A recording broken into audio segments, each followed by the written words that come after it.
Hey, welcome to Sipper Social Club. I'm Jeremy, and tonight I'm reviewing two Kilkerran 8-year-olds, the Ex-Bourbon and the Sherry Matured, both bottled in 2022. How do these live up for the hype of the original releases? I'll let you know. I nose them, taste them, and give them a mark. Alright, so in 2022, Kilkerran released 3 batches of the 8-year-old, this Ex-Bourbon, this Sherry, and a Port as well.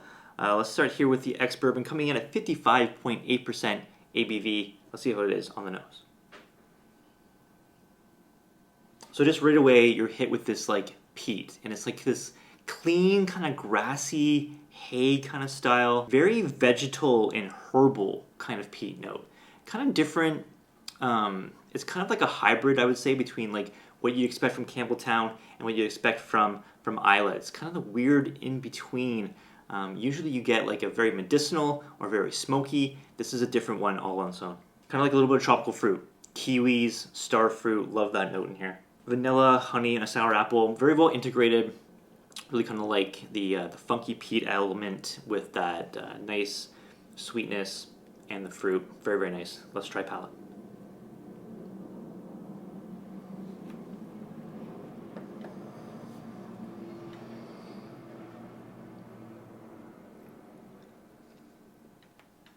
So big impact with that herbal, peat, grassy hayness.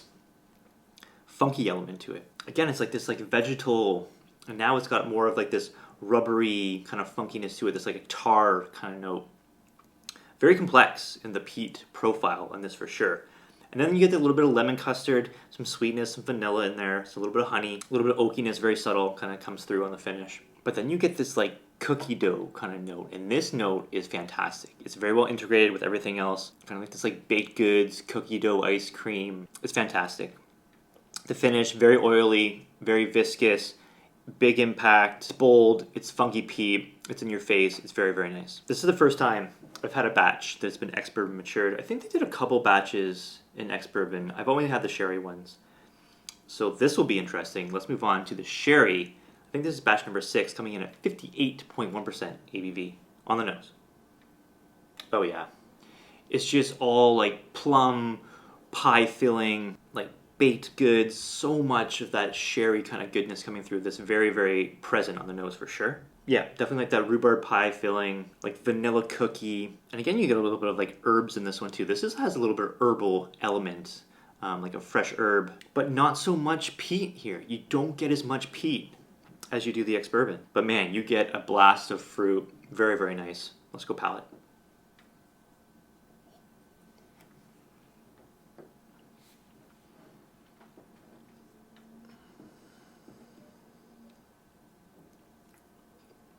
Yeah, lots of plum, like that stewed plum, very, very thick, very viscous, like rum raisin ice cream, great note, love that in here. Chocolate fudge, again like rhubarb pie filling, kind of get that, and kind of like more subtle on the peat. So there's a little bit of that like burnt matchstick kind of element to it. Now that's a big thing about these Kilkerrans. That was one thing that a lot of people were sensitive to, was the sulfur aspect of these. This one, it's very low. Now, I'm not someone who's super receptible to a lot of sulfur. I can handle more kind of that like sulfur matchstick kind of impact on a sherried whiskey like this.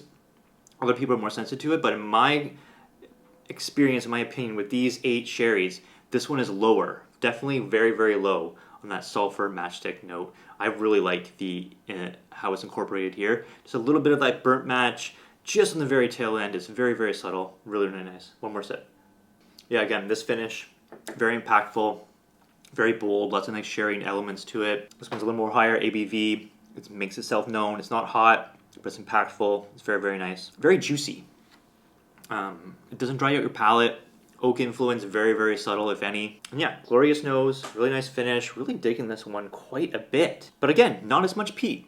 Don't get as much of that funky, peaty element as you do with the Ex-Bourbon. The Ex-Bourbon, way higher, I would say, for sure. Let's score these. I think for me, on the Ex-Bourbon matured, I'm going to be right at 87 out of 100. Big score, very, very nice. But the sherry matured for me, I'm at 88.5 out of 100. I did a bottle split. Shout out to Whiskey A on Instagram. We split these bottles. Prices on each, they came up to about 150 Canadian dollars per bottle. For that price, I'm paying that all day long for both of these. Gonna leave value at 0, which means I think the price is justified. I would pay 150 for these expressions. For my preference, I would take the sherry, but I'd be very, very happy with the Ex-Bourbon as well. Really impressed with both of these. When I first tried them, I was very happy to know that these ones were delivering on what I expected of them and how they're really good. Reminiscent of batch 1. When that whiskey came out, the batch 1, the sherry matured, blew a lot of people away. Followed by batch 2, a lot of people thought that was over sulfured and was not, living up to what they expected. I think we're back to an amazing balance and just great stuff coming out of the Glengyle distillery. Love that Campbelltown element to these. And then just again, Campbelltown producing some of Scotland's best whiskeys right now. These are excellent. Let me know in the comments down below if you tried these expressions. Do you have a favorite batch? I think we're up to like batch 8 or 9 of the Kilkerran 8-year-olds now. I know my good friend Rob, Whiskey in the Six, he really likes the port that came out last year as well. You can check through my archives. I've reviewed some of these before, including a single cask from the US that was phenomenal. Kilkerran, if it has not already, will soon fall into the same realm as Springbank, where it's super hard to find and secondary market prices will go up. It's not quite there yet, but I know a lot of people are having a hard time finding it. If you've never tried a Kilkerran before, look out for the 12. It's probably the most readily available and such a fantastic whiskey. Try to get your hands on that one if you can. Leave me a comment down below. Like the video if you want. If you want to find your way back to this channel, hit the subscribe button if you haven't already. And thanks so much for watching, guys. Really much appreciated. Have a good one. Cheers.